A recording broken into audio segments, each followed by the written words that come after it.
Welcome back guys,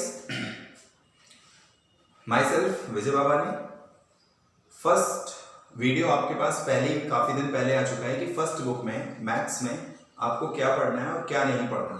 syllabus maths का जो 30% reduce हुआ है कोविड-19 को देखते हुए, तो मैंने बहुत अपना करीबन 10 दिन पहले एक वीडियो अपलोड करी थी जिसमें ये बता दिया था कि आपको फर्स्ट बुक में क्या पढ़ना है और क्या नहीं पढ़ना है according to NCERT as well as R D Sharma.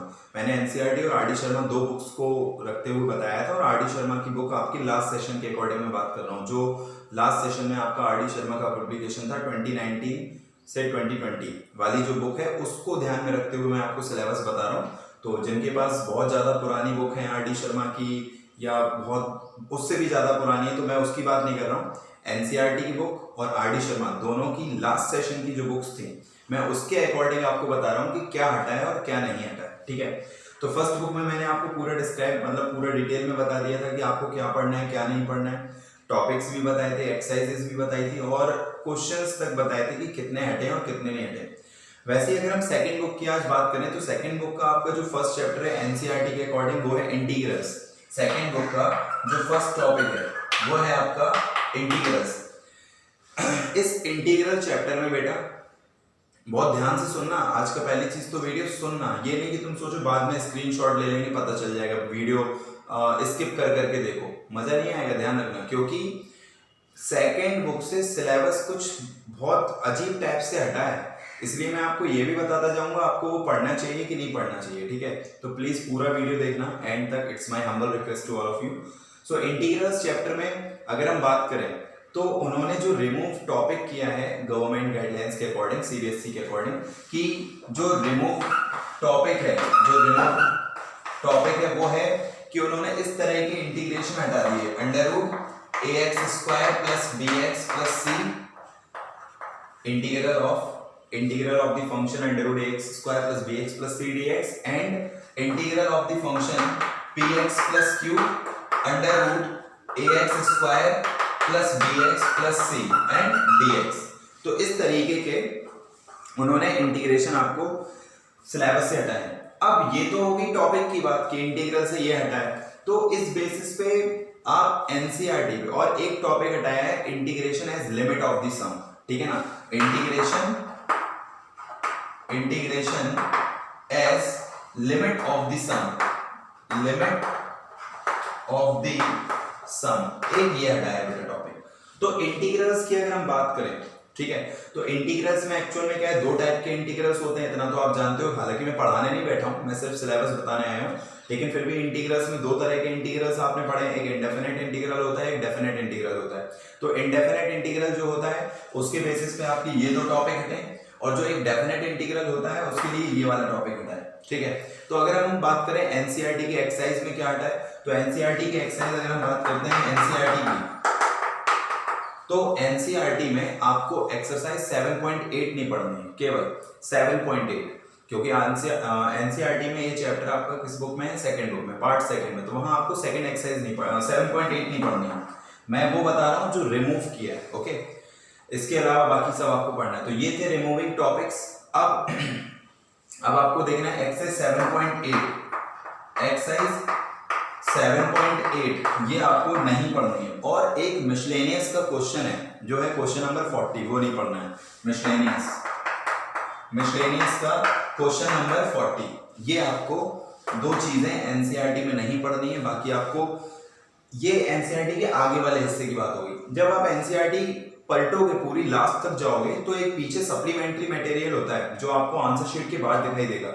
Answer sheet के बाद जो सप्लीमेंट्री मटेरियल होता है वो आपको नहीं पढ़ना है। किस चैप्टर का, इंटीग्रल चैप्टर का। ये कई लोगों को पता ही नहीं होता है कि एनसीईआरटी आगे के साथ साथ पीछे भी कुछ एक्सरसाइजेस दी जाती हैं, कुछ चैप्टर्स की, सारे चैप्टर्स की नहीं, कुछ स्पेशल चैप्टर्स की पीछे एक्सरसाइजेस दी होती हैं।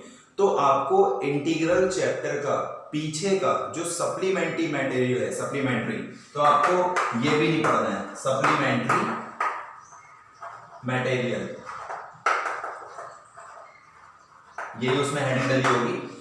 तो फाइनली इंटीग्रल चैप्टर का आपको एनसीईआरटी से कॉन्सेप्ट क्लियर हो गया होगा कि इन दो तरह के क्वेश्चंस हटे, integration as limit of the sum, ये वाला टॉपिक हटा है। तो एनसीईआरटी में आपको क्या क्या रिमूव करना है, क्या नहीं पढ़ना, आपको एक्सरसाइज 7.8 नहीं पढ़नी है इस सेशन के लिए 2020 से 2021 तक के लिए, और क्वेश्चन नंबर 40 मिसलेनियस का। और पीछे एनसीईआरटी के बैक साइड में आप देखोगे आफ्टर आंसर शीट आप देखोगे सप्लीमेंट्री मटेरियल होगा, वो भी नहीं पढ़ना है, ठीक है। बात करते हैं आरडी शर्मा की इंटीग्रल्स। तो आरडी शर्मा में दो टॉपिक है, मतलब दो चैप्टर्स में बटा है ये चैप्टर इंटीग्रल, एक है इंडेफिनिट इंटीग्रल, एक है डेफिनिट इंटीग्रल। तो इंडेफिनिट इंटीग्रल आपको मिलेगा पार्ट फर्स्ट वॉल्यूम फर्स्ट में, आरडी शर्मा की वॉल्यूम फर्स्ट में दो टॉपिक हो जाते हैं इंडेफिनिट और डेफिनिट। तो इंडेफिनिट इंटीग्रल मिलेगा आपको आरडी शर्मा की वॉल्यूम फर्स्ट में, और डेफिनिट इंटीग्रल मिलेगा आपको आरडी शर्मा के वॉल्यूम सेकंड में, ठीक है। तो आरडी शर्मा के अकॉर्डिंग आपको कौन सी एक्सरसाइज रिमूव करनी है, मैं वो बता रहा हूं बेटा, जो एक्सरसाइज आपको रिमूव करनी है। तो वॉल्यूम फर्स्ट की अगर हम बात करें तो वॉल्यूम फर्स्ट में आपको चैप्टर मिलेगा इंडेफिनिट इंटीग्रल, जिसमें आपको एक्सरसाइज 19.29 नहीं पढ़नी है, एक्सरसाइज 19.29 नहीं पढ़नी है, 19.29 आरडी शर्मा की एक्सरसाइज 19.29 आपको रिमूव कर देनी है। और उसके बाद अगर हम बात करें डेफिनिट इंटीग्रल की, जो आपको वॉल्यूम सेकंड में मिलेगा, तो वहां पे आपको 20.5 नहीं पढ़नी है। तो आरडी शर्मा के अकॉर्डिंग आपको दो एक्सरसाइजेस अपने सिलेबस से हटानी है, एक है 19.29 नहीं पढ़नी है 19.29, और एक एक्सरसाइज आपको कौन सी नहीं पढ़नी है 20.5, जो कि आपको वॉल्यूम सेकंड में मिलेगी डेफिनिट इंटीग्रल। ये बात हो गई इंटीग्रल्स चैप्टर की। एनसीईआरटी में अगला जो टॉपिक है इंटीग्रल्स के बाद है वो है एप्लीकेशन ऑफ इंटीग्रल्स। वो क्या है, एप्लीकेशन ऑफ इंटीग्रल। इंटीग्रल्स के बाद अगला जो टॉपिक है एनसीईआरटी में वो है apps of integrals, apps of integrals. इस चैप्टर पे थोड़ी ऐसी जल्दी से चर्चा कर लेते हैं। इस चैप्टर का एक क्वेश्चन पेपर में जरूर आता है 101% आता है, श्योरिटी के साथ बिल्कुल, ठीक है। तो अब क्या है कि इस चैप्टर में जो रिमूविंग गाइडलाइंस आई है कि क्या हटाया और क्या नहीं हटाया, तो उन्होंने बताया है भैया कि क्या लिखा है पता, सिलेबस क्या है। Now you have to find area under the simple curves. It means parabola, ellipse, hyperbola, all are in standard forms and also the standard forms of lines are there, ठीक है। अब ये बातें उन्हें समझ में आ रही होंगी जिन्होंने अभी ये चैप्टर पढ़ा है। तो अब जिन्होंने नहीं पढ़ा वो सीधे ये समझ लें कि अब ये टॉपिक आप केवल एनसीईआरटी से पढ़ लो, इसको आरडी से मत पढ़ो, क्योंकि उन्होंने क्या कहा है कि अब आपको इस टॉपिक का जो क्वेश्चन है वो बहुत सिंपल मिलेगा, बहुत सिंपल। तो बहुत सिंपल का मतलब ये होता है कि आप एनसीईआरटी पढ़ लो तो आपका सिंपल कवर हो जाता है, आपका मीडियम लेवल कवर हो जाता है। आरडी लोग क्यों पढ़ते हैं, एक तो ज्यादा प्रैक्टिस के लिए और कुछ हॉट्स टाइप के क्वेश्चन लगाने के लिए, high order thinking skills type के क्वेश्चंस लगाने के लिए आरडी पढ़ते हैं। तो गाइडलाइंस के अकॉर्डिंग उन्होंने इसमें कुछ रिड्यूस नहीं किया है, बस क्या किया, लैंग्वेज चेंज कर दी कि भैया अब सिंपल आएगा। Area under the simple curves, standard form आपको दी जाएगी, काय की, इलिप्स की, पैराबोला की और लाइन की। वैसे क्या होता था, आपको शिफ्टिंग वाले कर्व आते थे, इस बार शिफ्टिंग वाले कर्व नहीं आएंगे। तो बेटा सारी बातों को हटा के एक किनारे रखो, बस आप ये समझ लो, अगर आप मेरी बात पे बिलीव कर सकते हैं तो करिए, नहीं करते हैं तो आप जहां भी कहीं पढ़ते हो वहां से पता कर लीजिएगा। तो फाइनली इस चैप्टर में आप ये मान लीजिए, आप एनसीईआरटी के थ्रू इस चैप्टर को ले जाओ। आप आरडी पढ़ते हैं तो अच्छी बात है, यानी इस चैप्टर से सीधी बात रिड्यूस कुछ नहीं हुआ है, उन्होंने बस बोल दिया कि सिंपल क्वेश्चंस आएंगे। अब सिंपल वर्ड जो है ना, उसकी कोई डेफिनेशन नहीं होती मेरी नजरों में। मान लो मैं सोचता हूँ कि ये चीज सिंपल है, लेकिन बच्चों को हो सकता है वो टफ लगती हो। तो सिंपल वर्ड की कोई एक एग्जैक्ट डेफिनेशन नहीं है। अगर मैथ्स की लैंग्वेज में बात करें तो सेट नहीं है ये। सेट मीन्स क्या होता है, जो सबकी नजरों में सेम हो, है ना। तो सिंपल वर्ड की कोई डेफिनेशन सबके लिए एक जैसी नहीं हो सकती। मैं बोलता हूँ कि आरडी शर्मा मुझे सिंपल लगती है, तुम बोलोगे नहीं मुझे टफ लगती है। तो इस वजह से मेरी जो पर्सनल सजेशन है इस चैप्टर को लेकर वो ये है सभी से कि एप्लीकेशन ऑफ इंटीग्रल्स आप बस एनसीईआरटी से कंप्लीटली पढ़ लो, क्योंकि एनसीईआरटी में इनफ दिया हुआ है, इनफ। इससे पहले भी बच्चे एनसीईआरटी से ही पढ़ते थे तो भी पूरा पेपर उसी से आ जाता था। इस बार भी जब सिलेबस हट ही गया है, वो बोलने टफ आ ही नहीं सकता। तो ये चैप्टर की मैं बात कर रहा हूँ, तो एप्लीकेशन ऑफ इंटीग्रल आप इसको एनसीईआरटी से पूरा ले जाओ, कुछ भी रिड्यू, आरडी से बस मत पढ़ो, ठीक है। अब हम आगे बढ़ते हैं। तो अगला जो थर्ड चैप्टर है वो है डिफरेंशियल इक्वेशन, जिसको मुझे लिख के बताना पड़ेगा। तो थर्ड चैप्टर, अगला हम पार्ट सेकंड का अगला चैप्टर देखते हैं, डिफरेंशियल इक्वेशन, ओके। तो अगला मैंने आपसे क्या बात की, डिफरेंशियल इक्वेशन की। तो अब है आपके सामने differential equations chapter. Differential equations में उन्होंने क्या हटाया, पहले मैं टॉपिक बता दूं। तो उन्होंने जो टॉपिक हटाया है वो टॉपिक का नाम है कि formation of differential equation when you have given general solution. एक क्वेश्चन हुआ करते थे कि आपको एक फंक्शन दिया जाता था, उसका डेरिवेटिव करके आपको डिफरेंशियल इक्वेशन बनानी होती थी। ये मैं ऐसे बता रहा हूँ कि कई लोग स्टूडेंट ऐसे भी हो सकते हैं जिन्होंने इस सेशन में अभी तक डिफरेंशियल इक्वेशन ना पढ़ा हो। मोस्टली किसी ने भी नहीं पढ़ा होगा, क्योंकि इतनी जल्दी सिलेबस तो वैसे भी किसी का नहीं चल रहा है, सबका स्लो स्लो चल रहा है। तो फाइनली मैं ये बोलना चाह रहा हूँ कि डिफरेंशियल इक्वेशन चैप्टर में जो टॉपिक हटाया है वो ये है कि formation of differential equation with when you have given general solution and also a type of linear differential equation. तो लीनियर डिफरेंशियल इक्वेशन के दो टाइप होते हैं इस चैप्टर में। एक होता है dy over dx plus py equal to q, एक होता है dx over dy plus px equal to q। तो देखना मैं काय की बात कर रहा हूं, लीनियर डिफरेंशियल इक्वेशन। बात को समझना, लीनियर डिफरेंशियल इक्वेशन दो तरीके की होती है। एक होती है dy over dx plus py equal to q, एक होती है आपकी dx over dy plus px और इक्वल टू q। ठीक है ना, ये आपकी डिफरेंशियल इक्वेशंस होती हैं, dy over dx plus py equal to q and dx over dy plus px equal to q। इसमें उन्होंने ये सिलेबस में रखी है, ये हटा दी। अब ये तो मजाक हो गया ना, ठीक है, ये सिलेबस में है, ये हटा दी। और तुम विश्वास मानो, अगर तुम ये सीख जाओगे ना तो ये है एक तरीके से 99%, ये है 1%। क्योंकि अगर तुम्हें ये आ गई तो सेम टू सेम ये होती है, कोई ज्यादा डिफरेंस नहीं होता। तो ये अब मेरा फिर से यहाँ पे पर्सनल सजेशन है कि इस टॉपिक को भूल जाओ कि ये हटाया गया है। ये आप मान के चलो कि ये पढ़ना है मुझे, क्योंकि लीनियर डिफरेंशियल इक्वेशन के दो पार्ट होते हैं। एक होता है dy over dx plus py equal to q और एक होता है आपका dx over dy plus px equal to q। ठीक है, तो आपका ये है, ये हटा दिया गया है। तो कहने का मतलब कोई मतलब नहीं है, ये तो पढ़ना ही पड़ेगा ना। ये पढ़ोगे तो आप विश्वास मानो ये सेम टू सेम है, जब आप पढ़ोगे आप पता कर लोगे। ठीक है, तो इस चैप्टर से फाइनली ये सुन लो कि हटाया क्या गया। ये तो फालतू की बातें हो गई बहुत ज्यादा, अब हटाया क्या गया वो सुनो। अगर आप एनसीईआरटी की बात करो, मतलब एनसीईआरटी में आपको क्या नहीं पढ़ना है, आपको एनसीईआरटी में बेटा एक्सरसाइज जो है, जो नंबर है वो है 9.3। एक्सरसाइज 9.3 नहीं पढ़नी है। 9.3 एक्सरसाइज एनसीईआरटी के अकॉर्डिंग आपको नहीं पढ़नी है।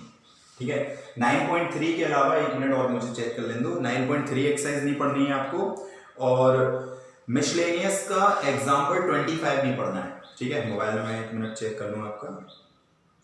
एक्सरसाइज 9.3 नहीं पढ़नी है आपको एनसीईआरटी में डिफरेंशियल इक्वेशन में, और मिसलेनियस का आपको एग्जाम्पल 25 नहीं पढ़ना है। मिसलेनियस एग्जाम्पल 25 ये नहीं पढ़ना है। ये मैं वो बता रहा हूँ जो नहीं पढ़ना है। ठीक है, इस चीज को अभी आप ये चीज थोड़ा भूल जाना। अब सीधे मैं ये बात कर रहा हूँ कि डिफरेंशियल इक्वेशन में एनसीईआरटी में आपको 9.3 नहीं पढ़नी है, मिसलेनियस का एग्जाम्पल 25 नहीं पढ़ना है, और एक्सरसाइज का थर्ड नहीं पढ़ना है आपको। एक्सरसाइज मिसलेनियस एक्सरसाइज की बात हो रही है, मिसलेनियस एग्जांपल में 25 नहीं पढ़ना है और एक्सरसाइज में आपको थर्ड नहीं पढ़ना है। तो ये डिफरेंशियल इक्वेशन की एनसीईआरटी से बात हो गई।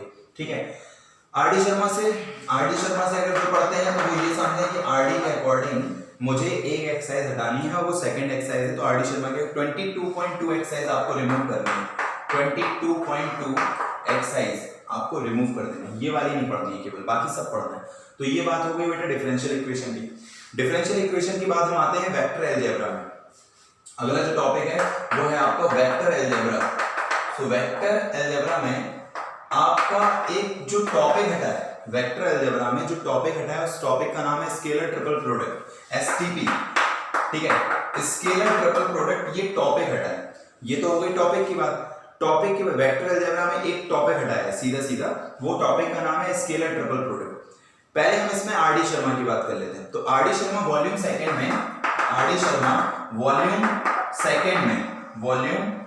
में एक सीधे चैप्टर है एसटीपी, पूरा एक चैप्टर, ये पूरा आपका चैप्टर है बेटा।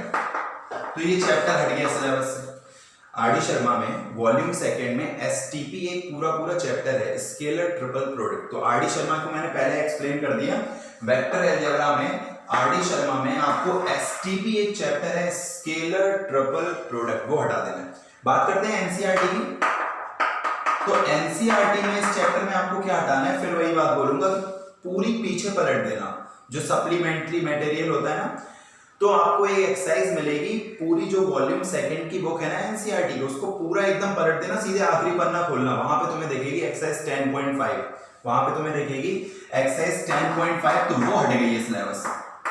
एक्सरसाइज 10.5 ये आपको इस साल नहीं पढ़ना है। तो वेक्टर अलजेब्रा डिफरेंशियल इक्वेशन में क्या क्या नहीं पढ़ना है बेटा, एनसीईआरटी 9.3, मिसलेनियस 25, एंड इसमें अगर हम वेक्टर अलजेब्रा ये सब नहीं पढ़ना है आपको एनसीईआरटी में। आरडी से क्या नहीं पढ़ना है 22.2 डिफरेंशियल इक्वेशन में। और वेक्टर अलजेब्रा की मैं बात करूं तो स्केलर ट्रिपल प्रोडक्ट की कौन सी, मतलब वेक्टर अलजेब्रा एनसीईआरटी में तो सीधा एक ही चैप्टर है, और कौन सी एक्सरसाइज नहीं पढ़नी है, 10.5 नहीं पढ़नी है, ठीक है, बाकी सब पढ़ना है। और यहाँ पर scalar triple product RD Sharma में एक सीधा सीधा चैप्टर है, तो वो आपको वो नहीं पढ़ना है। इसके बाद हम बात करते हैं 3D ज्योमेट्री की। 3D ज्योमेट्री, बात को समझना, अगला चैप्टर है वेक्टर अलजेब्रा के बाद एनसीईआरटी में अगला चैप्टर है 3 डायमेंशनल ज्योमेट्री, 3D, ठीक है। तो ये जो 3D है, इसमें उन्होंने पता क्या 3 फॉर्मूले हटाए हैं एक तरीके से, कि एंगल बिटवीन 2 लाइंस एक फॉर्मूला है, बस सिंपल सा फॉर्मूला है, एंगल बिटवीन 2 प्लेन्स, और एक हटाया है angle between line and plane, मतलब 2 लाइंस के बीच के एंगल का फॉर्मूला, 2 प्लेन्स के बीच के एंगल का फॉर्मूला, एंड एक लाइन हो और एक प्लेन हो उसके बीच के एंगल का फॉर्मूला। तो आप विश्वास मानो ये सिर्फ 3 फॉर्मूले हैं, सिर्फ 3 फॉर्मूले हटाए हैं। जब आप ये 3D पढ़ोगे ना, तो आपको कम से कम मेरे अकॉर्डिंग 15-20 फॉर्मूले मिलेंगे।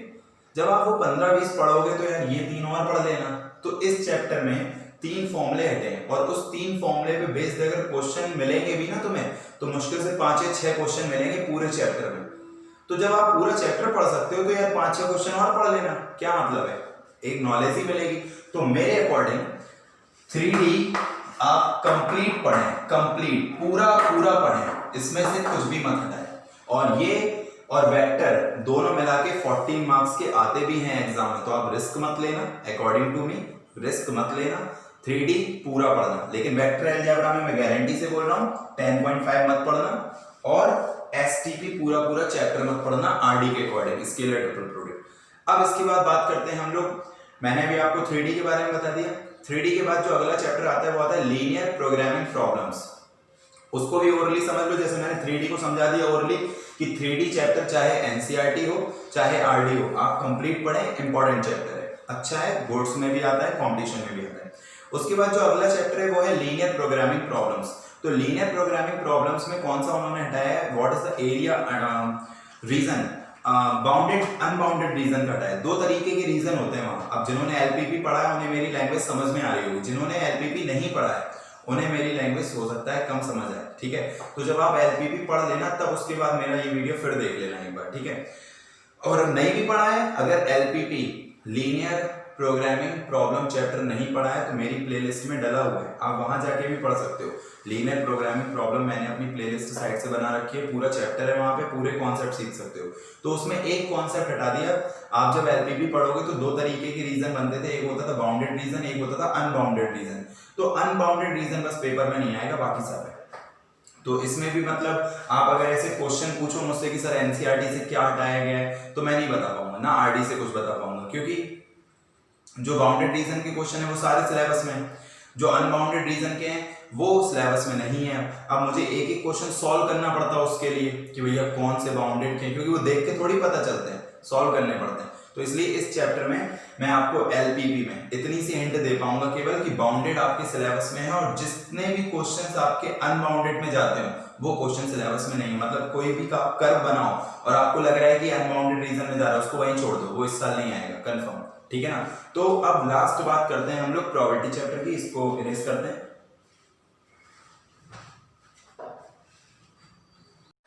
तो बेटा जैसा कि मैंने बात की, अब लास्ट चैप्टर बचा है प्रोबेबिलिटी। सुनना, प्रोबेबिलिटी से जो हटे हुए टॉपिक्स हैं, वो हटे हुए टॉपिक्स क्या है। प्रोबेबिलिटी का एक टॉपिक आपका हटा है इस बार, mean and variance of random variable. Mean and variance of random variable, ये टॉपिक पूरा हट गया है। उसके बाद mean and variance of random variable वो हटा है, और एक और हटा है बाइनोमियल डिस्ट्रीब्यूशन, और एक बर्नौली ट्राइस वो लास्ट ईयर ही हट गया था, ठीक है। तो ये सब हटा के अब ये तो हो गई टॉपिक की बात। आपको तो सीधा सीधा चाहिए कि सर ये बताओ पढ़ना क्या है और पढ़ना क्या नहीं है, हमें टॉपिक से मतलब नहीं है। तो आपको एनसीईआरटी की 13.4 और 13.5 नहीं पढ़नी है, ये आप पहले लिख लो। एनसीईआरटी की 13.4 और 13.5 आपको नहीं पढ़नी, लेकिन अब ये मत सोचना कि 13.4 एक्सरसाइज से पहले जो एग्जाम्पल है वो कुछ सिलेबस में है। बात को समझना मैंने क्या बोला, 13.4 और 13.5 नहीं पढ़नी है आपको, एनसीईआरटी के अकॉर्डिंग मैं बता रहा हूं। लेकिन उसके पहले एक एग्जाम्पल है, मतलब 13.4 से पहले आपको मिलेगा एग्जाम्पल नंबर 24, 25 और 26। ये सिलेबस में है, ये पढ़ने हैं, ठीक है, ये आपको स्टडी पढ़ने हैं भाई। 13.4 नहीं है सिलेबस में, 13.5 नहीं है, तो आप लोग सोचते हो कि उसके पहले के एग्जाम्पल भी हट गए होंगे। ऐसा होता भी है कि अगर एक्सरसाइज नहीं है तो उसके पहले के एग्जाम्पल भी नहीं होंगे, लेकिन इस केस में केवल ऐसा याद रखना कि 13.4 एक्सरसाइज हटी है, लेकिन उसके 3 एग्जाम्पल जो है 24, 25, 26 वो सिलेबस में है, ठीक है। बात करते हैं मिसलेनियस एक्सरसाइज की। तो मिसलेनियस एक्सरसाइज में आपको एग्जाम्पल 34, 35 और 36 ये मिसलेनियस के एग्जाम्पल है बेटा, मिसलेनियस के पहले के एग्जाम्पल है। 34, 35, 36 ये नहीं पढ़ने हैं, ठीक है। 34, 35, 36 नहीं पढ़ने हैं, और मिसलेनियस एक्सरसाइज में आपको ये क्वेश्चंस नहीं पढ़ने हैं। 4, 5, 6, 7, 9, 10 4, 5, 6, 7, 9, 10 ये आपको नहीं पढ़ने हैं। तो फाइनली बेटा सेकंड बुक का सिलेबस फिनिश हुआ। वीडियो अच्छी लगी हो तो लाइक कमेंट शेयर कर देना। Thank you so much, bye bye, take care.